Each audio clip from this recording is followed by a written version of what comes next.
Good morning. Once again, naririto na naman po tayo sa ating pong devotional online.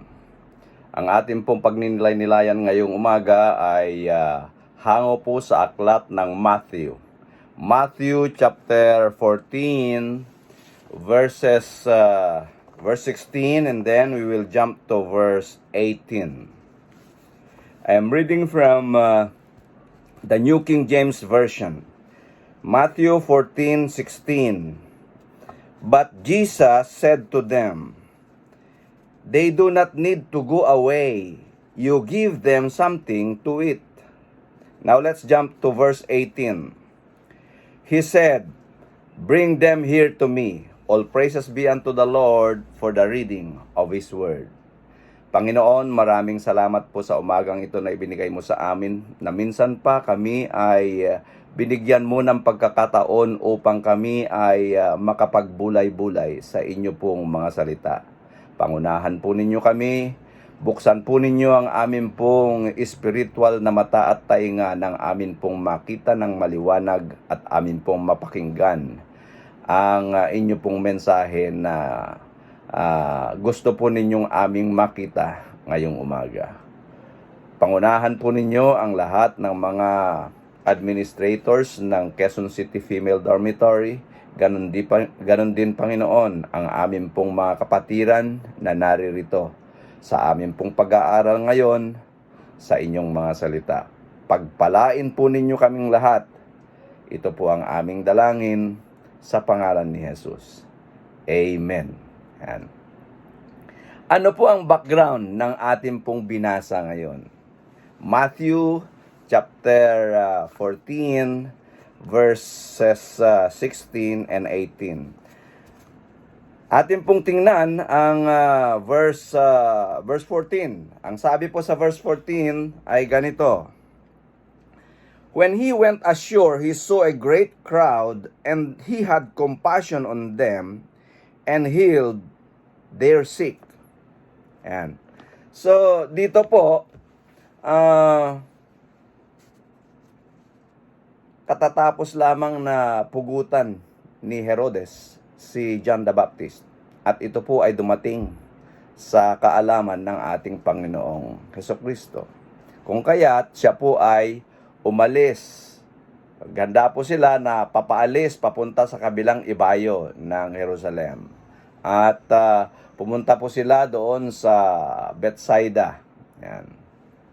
At dito po ay nakita sila ng maraming tao. At yung mga tao, habang papasakay ang ating Panginoon sa bangka, nakita nila papunta sa kabila, inunahan po nila, naglakad po sila. Pumunta po sila doon sa kabila, ang ibayo. At hinintay po nila na dumating ang ating Panginoon. At yun po yung verse 14. At when he was ashore, yan, sinalubong po siya pagkadami-dami nila, and he had compassion on them, and he healed their sick. Yan. Nagdala po sila ng maraming mga kababayan na may sakit at nanghihina, anuman ang kanilang mga kapansanan, dinala po nila sapagkat balitang-balita na ang kakayanan ng ating Panginoon upang pagalingin ang kanila pong mga may sakit. At dito po sa verse 15, nangaral po siya ng maghapon. Ayan. 15 says, "When it was evening, his disciples came to him. 'This is a deserted place, and the hour is already late. Send the multitude away that they may go into the villages and buy themselves food." Yan. Lumapit yung kanyang mga disipulo. Hapon na, maghapon siyang nangangaral at naggamot sa mga may sakit. At noong palubog na ang araw, ang kanyang mga disipulo ay lumapit sa kanya at kanilang sinabi, "Itong lugar na ito ay ilang, deserted place, and the hour is getting late. Send the multitude away that they may go into the villages and buy themselves food." Ang sagot po ng ating Panginoon, yung ating pong binasa kanina. But Jesus said to them, "They do not need to go away. You give them something to eat." Huwag nyo nang paalisin sila. Ayan. Bakit po? Maghapon na silang naririto maghapon silang nakikinig ng ating pangangaral. Pagkatapos, papaalisin natin sila. Mga gutom na yan mga yan Kapag hindi pa sila umalis sila, hindi pa sila nakakarating doon sa bayan, marami nang hihimatayin sa kanila. Yan. At dito po, ang sabi niya, you give them something. Bigyan ninyo sila ng makakain. Yan. Ano po sagot ng mga disipulo? Verse 17. And they said to him, we have here only 5 loaves and 2 fish. Yan. Sagot ng mga disipulo, Panginoon, meron lamang po tayong 5 barley loaves here. Yan. Sa ibang ebanghelyo, sabi po, 5 barley loaves and 2 little fishes. Yan. Yun po sinabi nila, Panginoon, kukunti lamang meron tayo. Yan. And in other gospel, ang sabi po, what is 5 barley loaves and 2 little fishes to so many? Among so many. Yan. So, ang sagot po ng ating Panginoon, verse 18, yung ating binasa, He said, bring them here to me. And 19, then He commanded the multitude to sit down on the grass, and He took the 5 loaves and the 2 fishes, and looking up to heaven, He blessed and broke and gave the loaves to the disciples, and the disciples gave to the multitude. So they all ate and were filled, and they took up 12 baskets full of fragments that remained. Now those who had eaten were about 5,000 men, besides women and children. Yan po ang background ng ating pong binasa. Yan.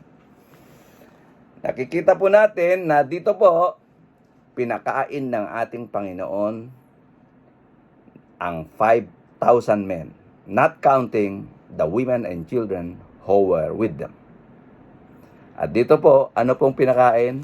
Ang meron lamang po ng mga disipulo, ang kanilang resources at that time were only 5 barley loaves and 2 fishes.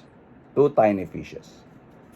Sabi po ng mga disipulo, what is that among so many? Ang titulo po ng ating mensahe ngayon ay The Essentials of the Ministry. To the minister, to the believer as a whole. Yan. Ano po ang dapat na ating pong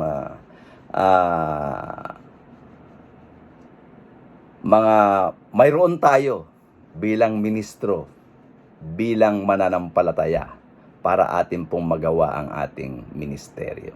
Yan. 3 bagay po ang gusto ko pong iwan sa inyo ngayong umaga. Unang-una, compassion in mission. Yan. In mission, there is always that necessity. Compassion. Nakita po ninyo ang ating Panginoon? Nakita po niya ang pagkadami-daming mga tao na naroroon, naghihintay sa Kanya. Dala-dala po nila ang kanilang mga may sakit at may kapansanan. Ayan. Why? They wanted Jesus to cure them, to heal them. And this is what Jesus did. He had compassion on them. Pero ano po backdrop ng compassion ng ating Panginoon? Yung kanyang mga disipulo, ano po sabi? Panginoon, maghapon na tayong naririto. Ilang tong lugar na to. Ang dami-dami po nila. Paalisin na po natin sila para sila po ay makabili ng kani-kanilang mga makakain. Ayan. The human weakness as a backdrop of the compassion of our Lord Jesus Christ. My dear brothers and sisters, I would like to tell you, the mission of Christ is your mission, is my mission, is our mission. What is that? Maliwanag po sabi ng Eskriptura, for the Son of Man came to seek and to save that which was lost. Ayan. Mga kapatid, ang ating Panginoon ay pinadala ng Diyos Ama dito sa lupa upang hanapin, ayan, to seek, upang iligtas, to save. Sino-sino po sila? That which was lost. Nawawala ka ba o nagwawala? Yan ang tanong. Yan. Naliligaw ka ba? Nalalayo ka ba? Nilisan mo na ba ang Panginoon? Tinalikuran mo ba siya? Jesus came here on earth to seek for you. To look for you. Yan. Marami po sa atin nagsasabi, they found God. Yan. Ang ating Panginoon ang hindi tumitigil sa kahahanap sa bawat isa sa atin, lalong-lalo na sa ating mga makasalanan. Why? All of us have sinned and have fallen short of the glory of God. Tayong lahat ay nagkasala, at nung nagkasala tayo, tumalikod tayo sa Panginoon.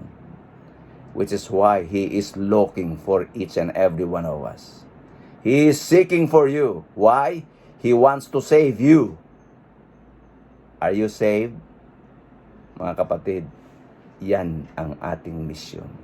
To seek and to save that which was lost. Papaano? Let us be an instrument ng ating Panginoong Hesukristo habang Kanya pong hinahanap. Ang ating mga kapatiran na hindi pa rinig sa Ebanghelyo ng ating Panginoon. Excuse me.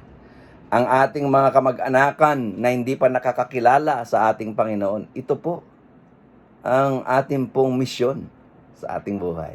Amen? The mission of Christ is our mission. And that mission necessitates compassion. Amen? Number one that I would like you to remember, compassion in every mission. Follow the example of our Lord Jesus Christ. Tutulungan natin ang mga nangangailangan. Hindi po tayo dapat yung pong mga Levita, ayan, na nakita ang nakahandusay doon sa gilid ay tumalilis sa kabila ng daan upang iwasan ang nangangailangan. Hindi po natin kailangan ng isang pariseyo, isang priest, yan, na pag nakita ang isang nakahandusay na nangangailangan sa tabi ng daan ay tumalilis sa kabila ng kalye upang iwasan ang nangangailangan. Tayong mga mananampalataya, tayong mga naniniwala sa ating Panginoong Hesukristo, ang ating Panginoon ay may misyon at ang kanyang misyon ay siyang ating misyon din. My dear brothers and sisters, huwag po nating sabihin na hindi natin kaya. Yan. Kakayanin po natin. Hallelujah. We must have that compassion because for every mission, we need that much of a compassion. We need to help in every way we can. First, compassion in mission. Remember, the mission of Christ is your mission. My mission is our mission. And that mission is to be an instrument in Christ's seeking of every one of us. Why? Because ang bawat isa sa atin ay makasalanan. He is seeking for you. Why? He wants to save you. Hallelujah. Hallelujah. Number 2 that I would like you to remember. Accept one's duty. Yan. Tanggapin po natin ang ating pong pagkatawag. Tanggapin po natin ang ating responsibilidad. Tanggapin po natin ang ating tungkulin bilang mananampalataya, bilang ministro, bilang naniniwala sa ating Panginoong Hesukristo. Nakita po natin dito, the charge. Ano po sabi ng ating Panginoon? It is not important, it is not necessary that we are going to send them away. Ano sabi niya? Give them something to eat. Yan. Bigyan ninyo sila ng makakain. Yan. Marami po sa atin, ano naman po ibibigay ko? Walang-wala naman ako. Yan. Mga kapatid, ano man ang meron ka, ibinigay ng ating Panginoon. Ang mga yan ay ibinigay ng ating Panginoon, hindi para ikaw ay mangailangan pang muli. He provides to each and every one of us. And what He has provided is not only for you. He will provide more than enough, even to the overflowing, upang sa ganon, meron po tayong mailalaan para sa ating mga gawain sa ating kapwa. Hindi mo pwedeng sabihin, ay wala akong oras. Ay wala akong kakayanan para mangaral. Ay hindi ko kaya yan. It cannot be that we are always behind that human weakness. Yeah? Kailangan tanggapin po natin ang charge ng ating Panginoon. He has called each and every one of us. Kaya po tayo ay naririto, naniniwala sa Kanya, meron tayong pananampalataya sa Kanya. Bakit?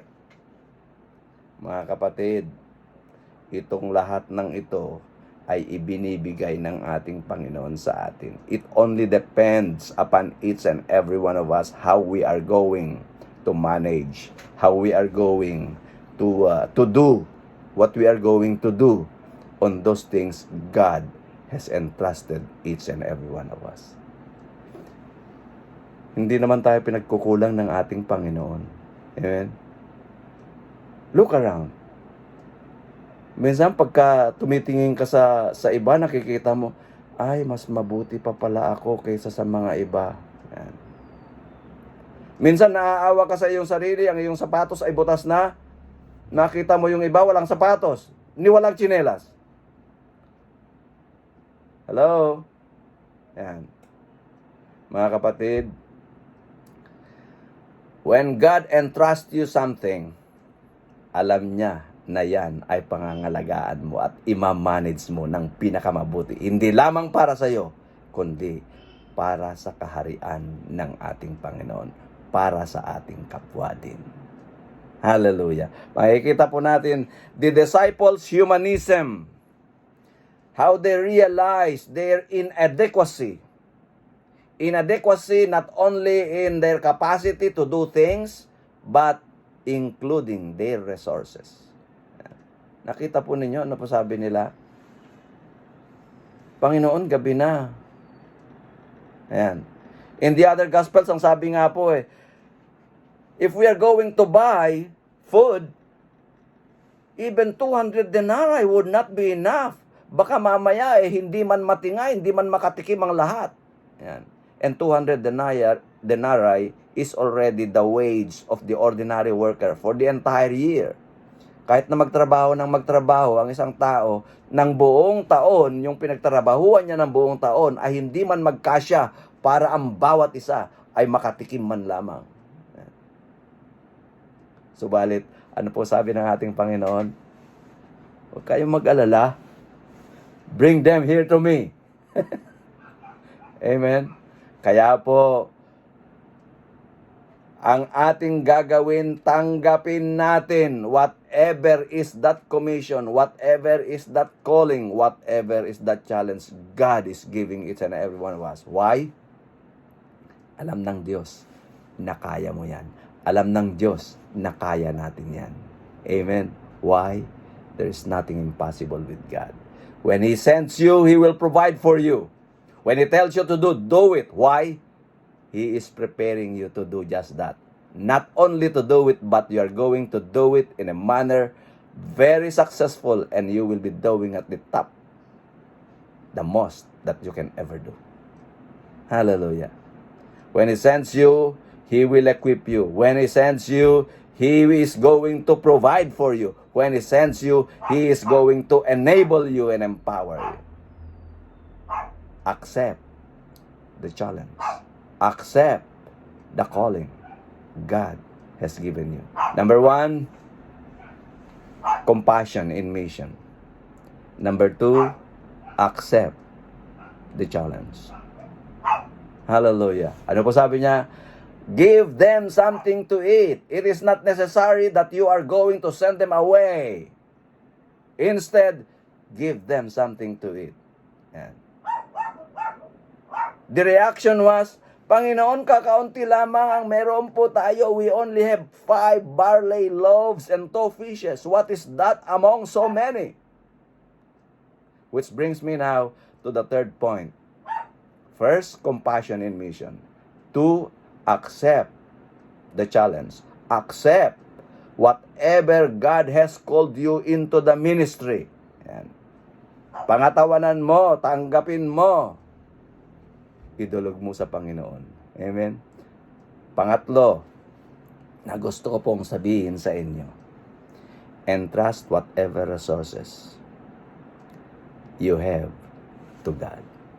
Whatever resources God has entrusted you, God has given you, huwag kang magrereklamo. Ano?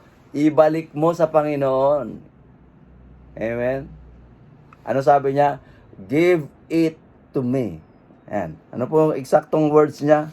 Let me read verse 18 once more. He said, bring them here to me. Ayan. Dalhin ninyo lahat dito sa akin. Hallelujah. Oh, makikita po natin kung atin pong isusuko at atin pong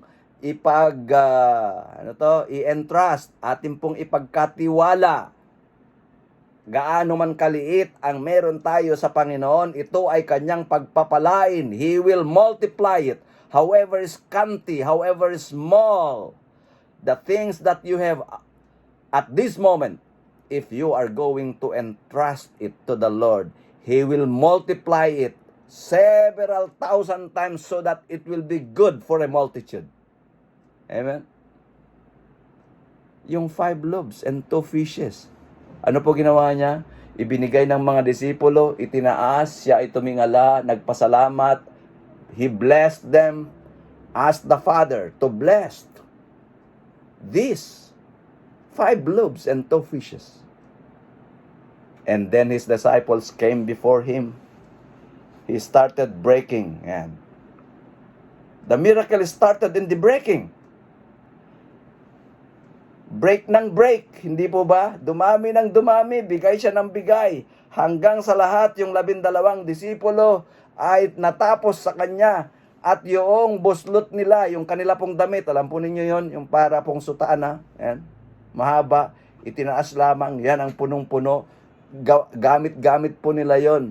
Hindi po naubos yung naroroon sa kanila pong lalagyan habang sila po ay umiikot sa 5,000 tao. Puwera pa ang mga babae, ang mga ina kasama ang kanilang mga anak. Mga kapatid, however small is that you have, entrust it to God. Bring them here to me, says the Lord. Hallelujah. His example, Jesus will not say no. Hindi po niya sasabihin, nakakaunti naman yan, ibinibigay mo. Hindi po. He will accept what you have.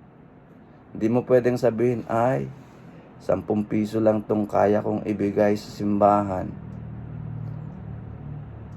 Hindi po humihindi ang ating Panginoon. Why? He can multiply your 10 pesos into 10 billion pesos. Hallelujah. Claim it. There is nothing impossible with God. He can multiply it for you. Whatever you have, our Lord is still in the business of doing miracles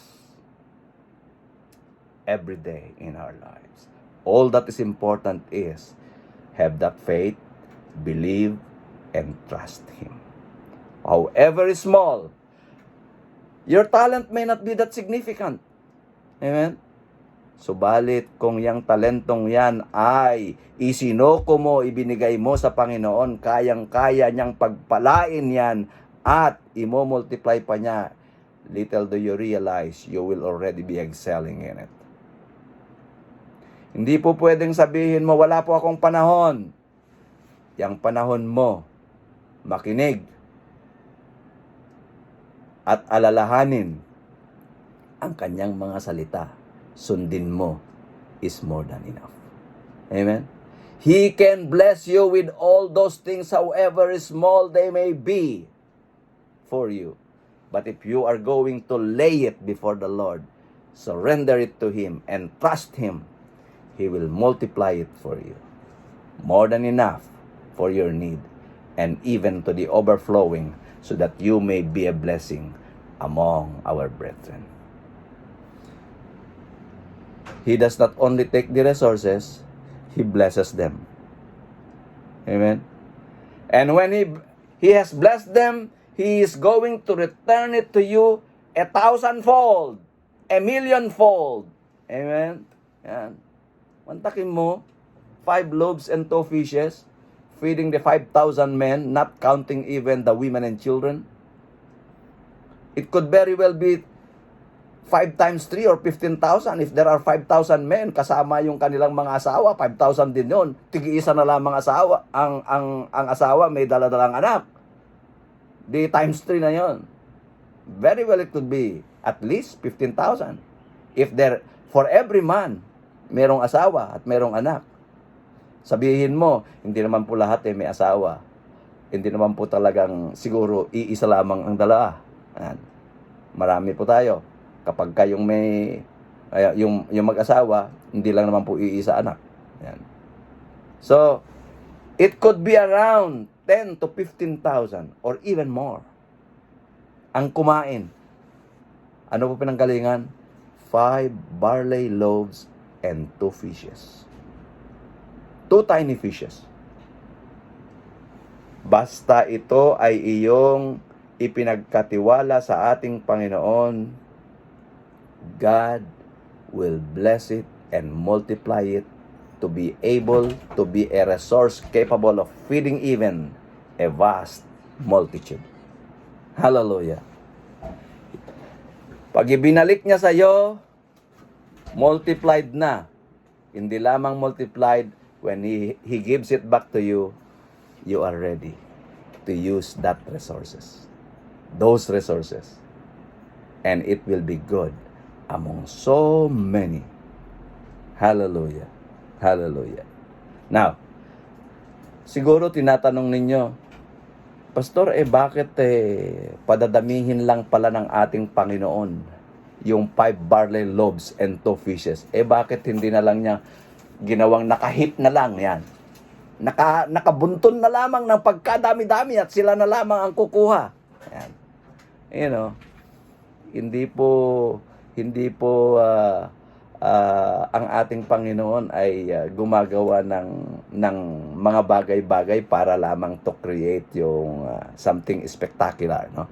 Hindi po ganon.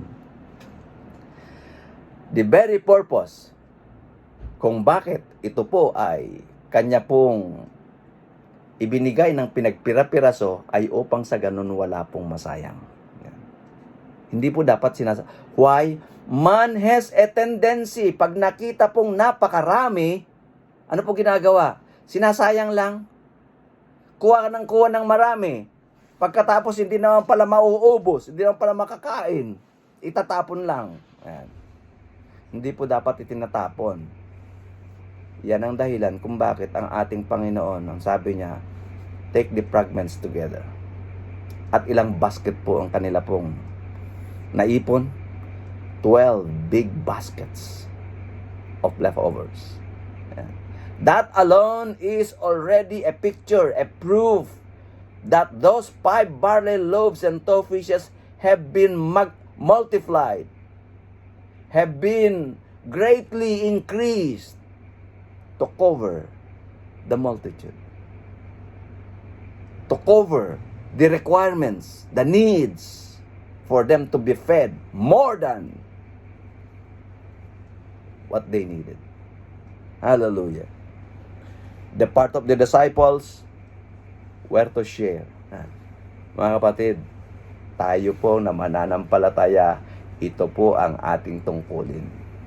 Tayo ang gagamitin ng Panginoon para i-share whatever God has given back to us, has given us.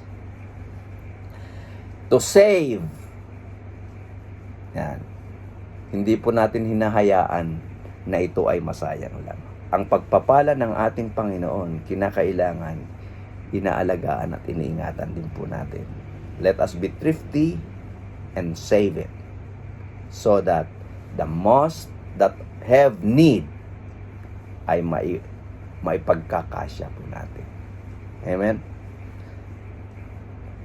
The believers are to observe, not only observe, to witness the power of Christ. Why? He is the Messiah, the Son of God. Hallelujah. First, compassion in missions. The mission of Christ is your mission. My mission is our mission. Number 2, accept the duty, accept the calling. Yan. Bilang isang mananampalataya, bilang isang ministro, meron po tayong tungkulin. Importanteng tanggapin po natin. Whatever the charge, ito po ang charge ng ating Panginoon, give. Yan. It is better to give than to receive. Amen. Pangatlo, isoko mo sa Panginoon and trust whatever little things you have. Your talents. Hindi mo pwedeng sabihin, kukunti lamang po ang aking impok, ang aking kayang ibigay. That will do. Hindi po sinasabi ng ating Panginoon, kukunti naman, hindi po. Why? That is small thing, He can multiply so much so that it will be good for a multitude. Hallelujah. You have to be into that mission. And in that mission, you need compassion. You were called. Accept that calling. Accept the challenge. Give. It is better to give than to receive. However small the resources you may have, what's important is entrust it to God. He will accept it. He will not say no. Kukunti naman to, hindi po. He will accept it just as it is. Why? Because He will bless it and multiply it so much so that it will be good for a multitude. Hallelujah. Panginoon, maraming salamat po sa umagang ito na ibigay mo sa bawat isa sa amin. Na minsan pa kami ay nakapagnilay-nilay sa inyong mga salita. Lord, we lift up your people here in this dormitory. Ganon din po, Panginoon, ang mga administrador. Continue to use them to be an instrument of your love, an instrument of your peace, of your mercy. Panginoon, ang iyong mga anak na naririto, marami po sa kanila ay nawawalan ng pag-asa sapagkat alam po ninyo ang lugar na ito, it is always sacrifice. Kanya po itinataas ko po ang bawat anak ninyong naririto, sino man sa kanila ang may karamdaman. Lord, we ask you to stretch forth your mighty hand and give them the healing that they need. Ganon din ang kanilang mga kamag-anakan, Lord. Touch them that they would remember their loved ones and their relatives here in this place, that they would come over and visit them. Give them, Lord, yung kailangan po nilang inspiration upang sa ganon, Panginoon, mabigyan po sila ng pag-asa. Hallelujah. At ganon din po, Panginoon, make them an instrument of their needs. In meeting their needs, Lord. Hallelujah. We ask you, Father, that you are going to bless them, that in the shortest time possible, they would soon be out of this dormitory. Maraming salamat po. Ito pong aming dalangin sa pangalan ni Jesus. Amen and amen. God bless you.